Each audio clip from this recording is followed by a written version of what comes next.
The young and dynamic Revanth. Revanth అనగానే తెలంగాణలో ఒక సౌండ్ వైబ్రేషన్ వస్తుంది. And I have Rocky Singh గారు, కొంత హర్యానా నుంచి కొంత తెలంగాణ నుంచి, అండ్ ఇందులో మీరు విలన్ పాత్ర పోషించారు, నెగిటివ్ లీడ్ అని చెప్పొచ్చు. అండ్ రవిప్రకాష్ గారు చాలా మంచివారి క్యారెక్టర్స్ పోషించి ఆయన ఐ థింక్ మిమ్మల్ని అరుదుగా చూస్తుంటే ఒక చాలా రస్టిక్ సెట్టింగ్లో ఇలాగా ఒక ఎడ్యుకేటెడ్ ఒక అలాంటి సెట్టింగ్స్లో ఉండే మీరు ఈసారి ఒక ఫుల్ నాటు తెలంగాణ ఒక బ్యాక్డ్రాప్లో కనిపించారు. యాక్టర్ డాక్టర్ రవిప్రకాష్ గారు, వెల్కమ్ అండి.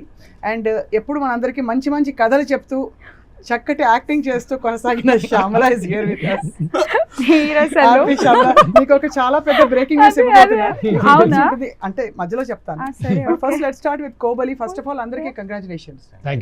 అన్ని భాషల్లో మెప్పించడం చాలా కష్టం కదా. మిమ్మల్ని చూస్తే ఎవరో చిన్నపిల్లాడు అనుకునే ఇందాక వచ్చినప్పుడు.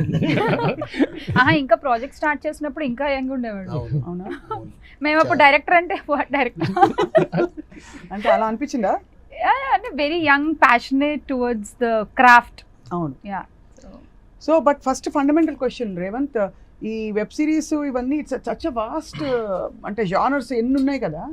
ఈ జానర్ ఆఫ్ కోర్స్ ప్రొడ్యూసర్ గారు మీకు అందించారు, అది వేరే సంగతి పక్కన పెడితే. How did you connect with this? మీకు ఏమైనా తెలంగాణలో ఇక్కడ ఈ కల్చర్ తోటి ట్రెడిషన్ తోటి ఏమైనా ఉందా మీకు? కల్చర్తో అయితే నాకు పర్సనల్గా అంత క్లోజ్ ఎన్కౌంటర్స్ అయితే ఎప్పుడు రాలేదు.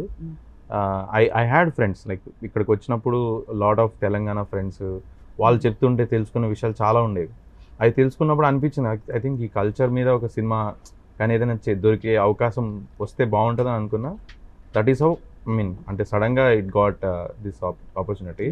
బట్ రూరల్ ఈ కైండ్ ఆఫ్ జాన్రానే ఎందుకు అని అంటే ఐ ఫెల్ట్, అంటే నేను ఐఎమ్ ఫ్యాన్ ఆఫ్ బాలా గారు.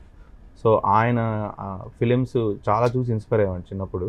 వన్ ఫిలిం బాగా ఇంపాక్ట్ క్రియేట్ చేసింది, అది అవన్ ఈవన్, తమిళ్లో, తెలుగులో వాడు వీడు. సో ఆ సినిమా చూసినప్పుడు చాలా ఇంపాక్ట్ఫుల్ అనిపించి ఆ కైండ్ ఆఫ్ జాన్రా అట్లీస్ట్ ఒక్కటన్నా కెరియర్లో చేయాలని అనుకున్నా. బట్ లక్కీలీ అది ఫస్ట్ ప్రాజెక్ట్ అలా వచ్చింది. సో కాస్టింగ్ అంతా మీ చాయిస్ అని చెప్పచ్చా, లేకపోతే అలా కుదురుకున్నారు అందరూ? అంటే అది అలా కుదిరింది. అంటే ప్రొడ్యూసర్స్ ఆల్రెడీ అంతా, అంటే ఇదంతా ఎట్లుండే అంటే ఫుల్ మీల్స్ ప్యాకేజ్ రెడీ చేసి ఇట్లా వచ్చింది నీ దగ్గర తీసుకోని ప్రొడ్యూసర్ తీసుకొచ్చి, అదే పాపం చాలా కష్టమైంది. ఫుల్ మీల్స్ కాదు, అంటే ఇంగ్రీడియంట్స్ అన్ని, అంటే Exactly. కూరలు అన్ని కావాలి, బిర్యానీ చేయని చెప్తే ఎలా ఉంటుందో అంటే ఆయన ప్రో. కానీ వండడంలో ఉంటుంది కాబట్టి క్రెడిట్ మెయిన్లీ అఫ్ కోర్స్ అందరూ అద్భుతంగా, నేను కూడా చూసాను బై ద వే, చాలా ఆ సెన్సిబిలిటీస్ అన్ని కూడా ఫ్రెష్ గా అనిపించాయి from the normal life that we all live.